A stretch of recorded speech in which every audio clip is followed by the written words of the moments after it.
This is the Bahamas Tonight, the Northern Edition. Good evening, all. I'm Shashina Roll. As always, it is so great to have you with us. Topping news, the government's committee to review and make recommendations with respect to the expiration of certain provisions within the Hawksbill Creek Agreement is wrapping up its work on Grand Bahama. The committee enters a critical stage this week as members look for feedback from the Grand Bahama community. Tonight, Natalie Martinborough talks with the head of the committee about the process this far. Exemptions for property tax and business license fees under the Hawksbill Creek Agreement are set to expire on August 5th of this year. The committee headed by Dr. Marcus Bethel was appointed to review and make recommendations regarding the pending expiration, as well as to seek suggestions on growing the Grand Bahama economy. Committee members have been meeting for the past 2 months, and this week they will hold town meetings to get the views of residents.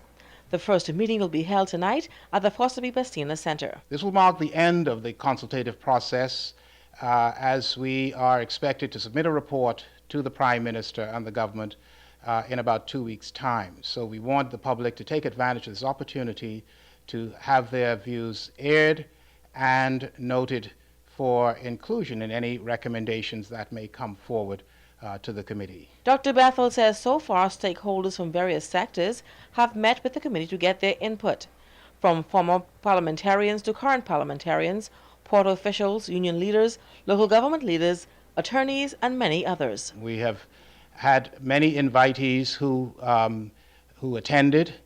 There were others who were unable to attend because of scheduling difficulties, and others have simply presented position papers as opposed to appearing before the committee. And we appreciate the extensive and keen interest expressed by those who've been interviewed, and we anticipate that the public town meetings will likely find expressions of great interest and recommendations that they would want to put forward with respect to the Hawksbill Agreement and the economy of Grand Bahama. Dr. Bethel says the process would not be complete without the views of residents from East End to West End. There are many concerns expressed, and our job is to distill from all of those concerns, express the critical elements that will augur for the movement forward of the port area and the enhanced economy of Grand Bahama in general. That information has yet to be collated and put in recommendation form, and will not be until we've completed our public consultations. The committee appears to be on target. They have met their 8-week deadline.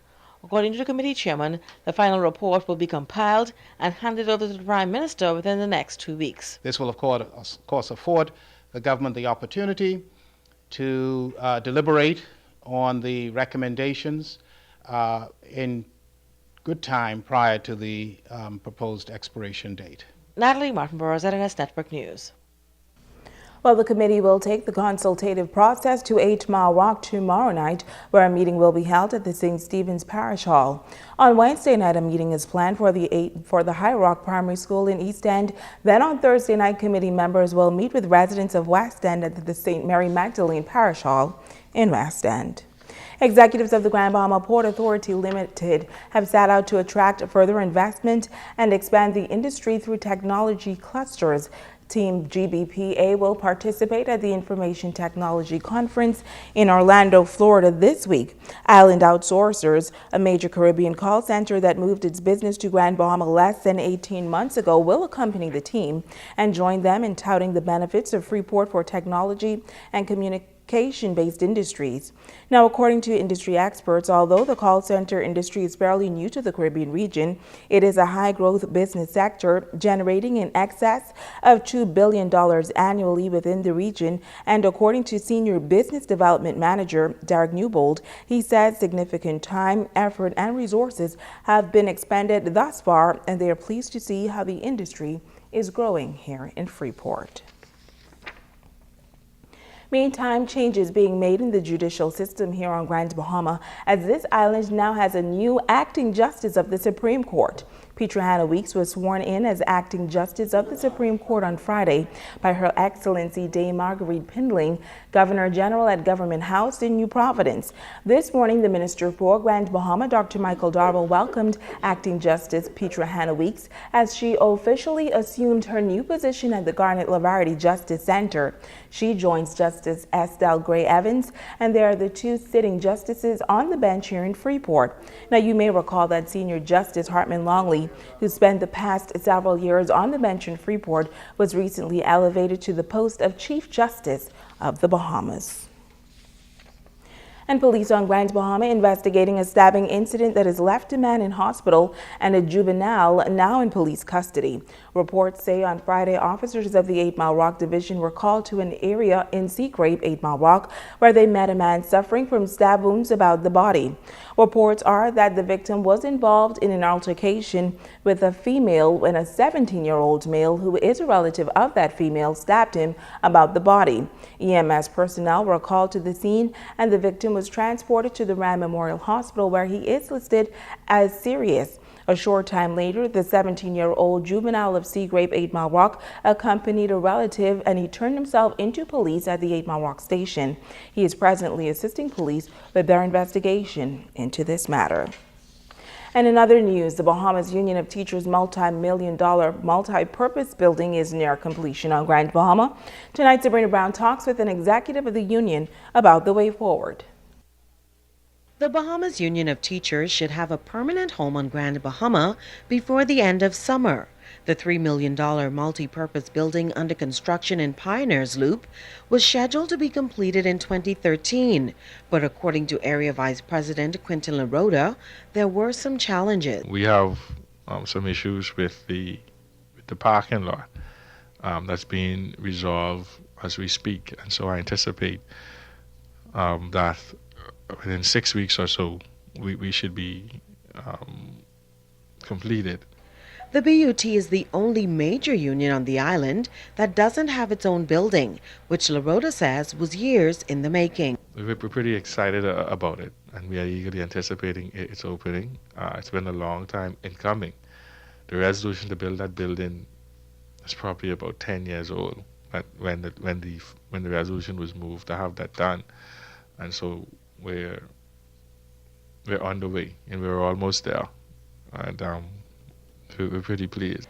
The union leader says this multi-million-dollar project goes beyond the physical structure. Having the building is important, but I'm one of those leaders who believe that building people is more important than building buildings. And so I just see the building as an avenue to build people. It's to facilitate the growth of the members, the growth of the organization, the improvement of education, and that's the kind of mindset I have towards what the building can do. He talks about future investment plans. Once we secure Grand Bahama, and I'm sure it's going to be a tremendous success here, the union then needs to expand and secure some properties to the Mother Islands. You don't have to build buildings on them right away. But, you know, I always say if we had bought some property in Exuma about 20 years ago, when that boom happened in Exuma, we'd have been in a good position to take advantage of the increase in property value. And I think that's the kind of way we need to go in terms of investment. We're going to take the BUT to the next level pretty soon. Sabrina Brown, ZNS Network News. Stay with us, the Bahamas Tonight. The Northern Edition continues in just a moment. Bringing news that matters to you. You're watching the Bahamas Tonight Northern Edition. Welcome back.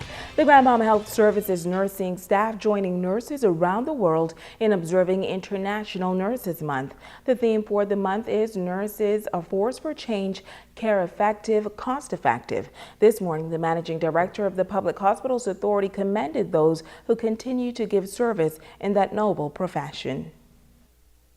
I would respect at all times the dignity and religious beliefs of patients entrusted in my care. As nurses gather to recognize Nurses Month, Managing Director of the Public Hospitals Authority, Herbert Brown, reminded them that nurses are the heartbeat of healthcare. He shared why nurses in the Bahamas are so special. I believe that is so because nursing is a profession that requires compassion and unwavering commitment. That is why I am proud to say without reservation that our nurses who are serving throughout our public health system and the PHA in particular are among the best trained and most dedicated anywhere in the world. Brown says the public system is undergoing a process of profound transformation. In preparation for the implementation of national health insurance in 2016, the institutions, organizations, agencies, departments, and healthcare professionals that make up the far-flung network of our public health system are changing. The managing director notes that they are embracing the evolution of the nursing profession by offering a number of accredited programs. In ophthalmology, renal care, critical care, preoperative care, med and surge care, and mentorship classes for all discipline via the prestigious Royal College of Nursing in the United Kingdom. He urged nurses to always take personal responsibility, for managers to always advocate for quality, give priority to the patient. A local technical institution continuing to make improvements to its operations. Tonight, Sabrina Brown tells us about changes taking place. The Total Educational Center is going through administrative changes. The technical institution now has a new vice president, Alfred Forbes. President of TEC, Fred Delancey, is excited about the way forward. We are proud Mr. Forbes on board. Forbes is a veteran of about 40 plus years in education. He brings a world of experience to Total Educational Center, and we'll see the difference immediately. Newly appointed Vice President Alfred Forbes talks about his vision for TEC. I would like to see more activities from the student body here at TEC. I know Mr. Delancey and the other staff members have been working very, very diligently to try and make this institution into the one that he imagined some years ago. And I'm here to enforce that and to bring about more awareness of what is happening here in Grand Bahama as far as TEC is concerned, and hopefully the results will be us being able to help more students to become active members of the society. Forbes is optimistic about the future of the technical school. We need now to extend our tentacles because I know there's a need for this type of school in many of the family islands, especially, or in particular I should say, in Abaco. We visited there a few times and with the idea of doing, extending this program here to Abaco, also other family islands like Andros, Cat Island and Eleuthera. Sabrina Brown, ZNS Network News. Thanks, Sabrina. Well, if you are a fan of the TV show The Voice, chances are you would recognize the name Blaze Johnson. Well, he is a Bahamian who captured the votes of many worldwide during the most recent season of The Voice. Well, he's getting ready to take the stage here in Freeport. Kimberly Mullings has the story.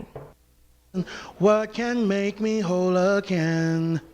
Nothing but the blood of If the name Blaze Johnson Jr. rings a bell, it's for a good reason, and Bahamians everywhere ought to be proud. I was a contestant on The Voice, Team Adam Levine. Yeah, it's definitely a great experience. It's God-given. I thank him for it every day. Though Blaze considered that experience a blessing, the gifted singer is more grateful for his singing talent. He performs full-time. I'm very diverse when it comes to music, but I always like to go back to my Christian roots, which is gospel music. I always keep God first in everything that I do. But aside from that, I'm also a pop artist. Tuesday evening at a Call to Holiness Ministries Agape House, Blaze is set to perform during the church's Night of Praise event. He invites all to attend. Come expecting, it's not about me, it's about God, and come expecting the presence of God to be there because we're about to see him face to face. I'm very, very excited, looking forward to now. I've really been praying about this, about God and what he wants to do, and I'm really, really excited. So I just encourage people to come out, if they want to see Jesus, just come out. Just come out and experience the presence of God. Born and raised in Nassau, now residing in Ohio, Blaze Johnson is certainly not ashamed of his roots, and he's glad to be back home. America's nice, but I'll always be a Bahamian. I'll always rep the 242. You know, that's my country, that's my home. You know, these are my people, and so I definitely want to be able to give back to them. You know, and show them like, hey, if I can make it as a Bahamian, especially coming from Nassau and Camp Road, you know, anyone can make it. And oh, precious is the flow that makes me white as snow, and no other fount I know, nothing but the blood of Jesus. Kimberly Mullings, ZNS Network News. Nice. Well, this year marks the 50th anniversary of the establishment of Upper Zion Baptist Church, and the church is still going strong in Pinder's Point. Reverend Michael Pinder heads that congregation. He calls it a significant year, and he says they are giving thanks for the many blessings over the past 50 years. And now to our nightly feature, Ask the Doctor. I'm Dr. Monique Pratt. Elaine from Holmes Rock asks, I have a really bad pain at the surface of my foot, especially in the mornings when I try to walk. What could this be? The painful condition you are describing, Elaine, sounds like plantar fasciitis. It happens to people who are on their feet often, and it is fairly common as people enter middle age. The plantar fascia is the flat band of tissue or ligament that connects your heel bone to your toes and supports the arch of your foot. If you strain this ligament, it can become weak and swollen and very painful. Most people feel pain during their first steps in the morning and after sitting for long periods. The pain may fade, but return later as the day goes on.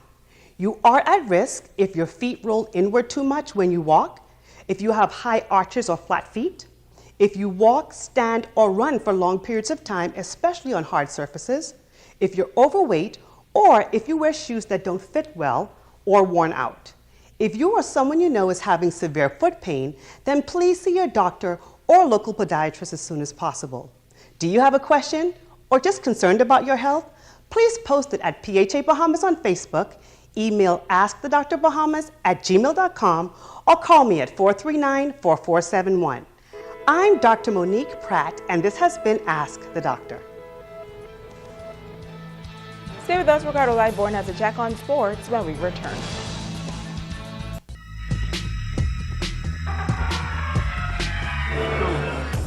Welcome to Sports Monday, everybody. I'm Ricardo Lightborn. The IAAF BTC Bahamas Bird Relays was an event that you are going to be talking about for some time to come.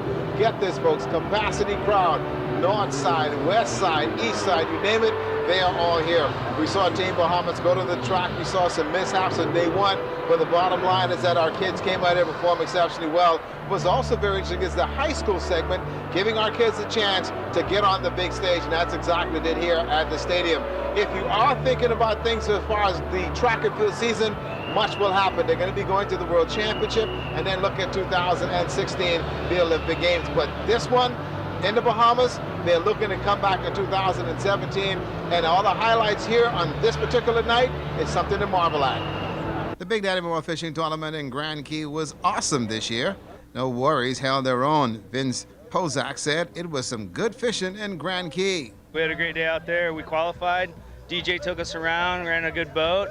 Trenton's boat was doing good, and we qualified. We got only one mutton, and everything else is good. When you look at the fishing in this area, what do you think about fishing here around Grand Key? Oh, it's the best. It's the best around. Yeah, that's why you come here, right? Yeah. Absolutely. Don't tell everybody.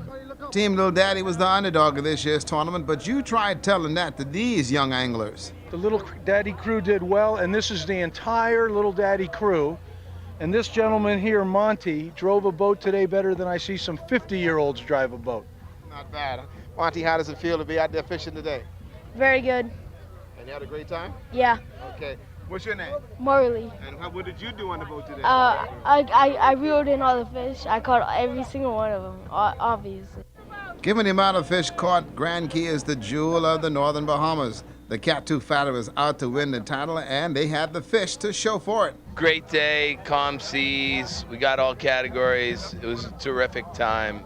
And Thunder did a great job running the boat. George Gibson gave it a good run, and the first mango this year simply just ran out of luck. We did pretty good. I think we could have done better, but then this is my first time in a tournament here in Grand Key. My crew, we work hard, and we was working that we could have come first, but we didn't. But I think we will do good another time when we get back into the tournament. Well, Brooks was Brooks, folks, the best captain I know north of Mangrove Key. The next stop is West End, and that's a snapper tournament. It's all set for June.